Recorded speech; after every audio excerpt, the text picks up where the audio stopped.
The date of the decision on the doping case of figure skater Kamila Valieva has become known. According to USA Today journalist Christine Brennan, the decision will be announced on January 29. Breaking: I'm hearing that the long-awaited Court of Arbitration for Sport decision on the Kamila Valieva doping case is coming Monday, almost 2 years after the team figure skating competition at the 2022 Winter Olympics in Beijing. Brennan wrote on social media X. The Court of Arbitration for Sport is investigating a doping case in which Valieva tested positive for trimetazidine in December 2021. The doping information only came to light during the 2022 Olympics, where the figure skater won the team event as part of the Russian national team. The awarding was postponed because of the investigation that began. Hearings on Valieva's case at the Court of Arbitration for Sport took place in September and November. Russia will not host a Grand Prix stage in figure skating in the 2024-25 season. The Council of the International Skating Union, ISU, approved the calendar of the Grand Prix series next season. The stages will be held in the United States, Canada, France, Japan, Finland, and China. The last time Russia hosted the Grand Prix in November 2021. The competition was held in Sochi.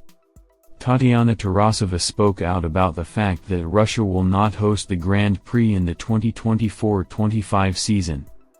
Judging objectively, when will Russia be able to qualify to host ISU competitions? The most important thing is to get the athletes back, and when we will hold the competitions is not so important. They, ISU, have no place to hold tournaments, no one goes to them, said the honored coach of the USSR. Messina and Valieva spoke about the cost of complex elements in pair skating. In pair skating now there is a tendency to include very difficult jumps in the programs. Triple Lutz, triple Rittberger. From time to time I even hear talk that Aliona Kostornaya and Georgi Kanitsa are going to try the triple axel. 3 teams will take part in the Cup of Channel 1. This is reported by the Telegram channel Figure Skating on the 1st. In each of the teams will be 4 singles, 2 sports couples and 2 dance duets. 6 singles and singles women will qualify for the tournament based on the results of the Russian Championship and the Spartakiad. 3 juniors and junior women will qualify based on the results of the Russian Championship, 1 to 3 places. 1 athlete will qualify based on the results of the fans' vote, 1 athlete will qualify based on the results of the media vote, and 1 athlete will qualify based on the results of the Russian Figure Skating Federation.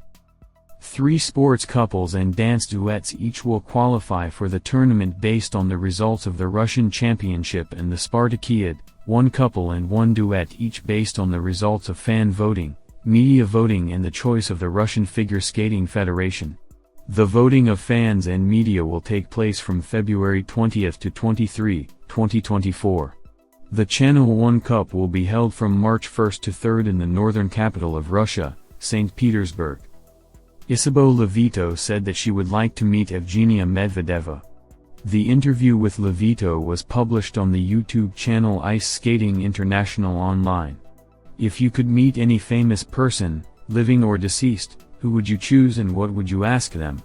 There are a few people in my mind who are not related to figure skating, but I don't think I should name them. Because then I'll think, oh my god, I shouldn't have said that. But it could have been Evgenia Medvedeva. I like her a lot. And I love seeing the way she's grown. She's my favorite figure skater of all time. She's my idol, and I've always really liked her. And I'm inspired by watching her, by her artistry. So yes, I would choose Evgenia Medvedeva, definitely, said the American figure skater. Alexander Galiamov, we were the same at first. Anastasia Messina, we tried the triple Lutz several times at competitions, and there were successful attempts. Now we look through the results printouts carefully enough and we see that young couples, who, in principle, quite consistently perform complex jumps, have some mistakes. It's a wrong rib, or kushka, or under twist. And it turns out that at this stage it is much more profitable to make a simpler jump, but on big pluses. At the same time, we regularly train more complex jumps. Just in order to be able to quickly make a replacement, if such a need arises, Galiamov, I would say, if they change the base cost of difficult elements. The same triple Lutz now costs even less than before. It is clear that 0.1 is not critical, but for sports couples the cost of the element could be kept higher. Couples are much less likely to take this jump than singles. By the way, when we skated with Nastia for the first season, we tried to do a 3-3-2 cascade in the free skating program in addition to the Lutz. I mean, it was like that too. What do you think should be most highly valued in pairs skating? In other words, what would you suggest to change, if you had such an opportunity? Galiamov, well, look, the fact that after the Olympic Games in Pyeongchang they lowered the cost of quadruples was a definite plus. In pairs skating there were a lot of beautiful transitions between elements, programs began to look completely different. That is, the level of program presentation has noticeably increased, which, as I understand, is what the International Skating Union wanted to achieve. Now, I think, it is possible to bring to the point where more significant bonuses are given for complex elements. We have them in Russia at domestic competitions, a point for a quadruple throw, 2 points for a quadruple twist. So, frankly speaking, I don't understand the outrage that these elements are not evaluated highly enough. It was known at the beginning of the season that there would be bonuses for them. If we introduce such a practice at international starts, it would make our sport even more spectacular. Messina, I would definitely bring back the bonus for difficult elements performed in the second half of the program, as it was 10 years ago. As far as I remember, the surcharges were removed because many couples put 3 supports at the end of the program, and began to tear them down on the background of fatigue. That is, it became too traumatic. But it is possible to extend the rule only on jumps and ejections.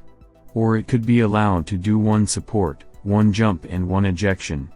Then at the expense of the second half, we could win a little bit. Messina and Galiamov talked about the program that Angelika Krylova set for them. I'm still waiting for the moment when you will post at least a piece of the program that Angelika Krylova set for you, and which you, in the end, did not skate. Or is it still a secret? Alexander Galiamov, actually, there is no secret.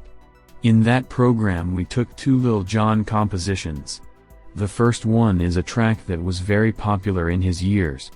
This kind of hip-hop, but kind of the previous generation. Anastasia Messina, it's often used at hockey, at basketball, at all kinds of game events. I heard you liked this program a lot. Messina, we did. It was something completely new for us. But Tamara Nikolaevna, Moskvina, looked at it with her own eyes and said that she had seen it before. And she added that she herself sees us with different music. Galiamov, by the way, I think Ode to Joy turned out much more epic and interesting. I agree. But here's what I was thinking about. Marina Nailova once said that a famous actor very often becomes a hostage to his most successful role. He himself, perhaps, would like something different, but there is fear, the audience may not accept it. And this fear limits the artist very much. Perhaps you too may be afraid of becoming a hostage to your assertive and to some extent aggressive sporting style? Don't you get tired of it? Messina, for programs we use music and styles that work for results. If we suddenly feel that it stops working, we will look for something new. Especially in our showcase numbers there are both lyrics and modern. In the Nutcracker, skated the classics. It was also a new experience for us. New images, ballet images. Galiamov, by the way, we were thinking of keeping the program that we did with Krylova for demonstrations. As an option, you can post excerpts in Telegram,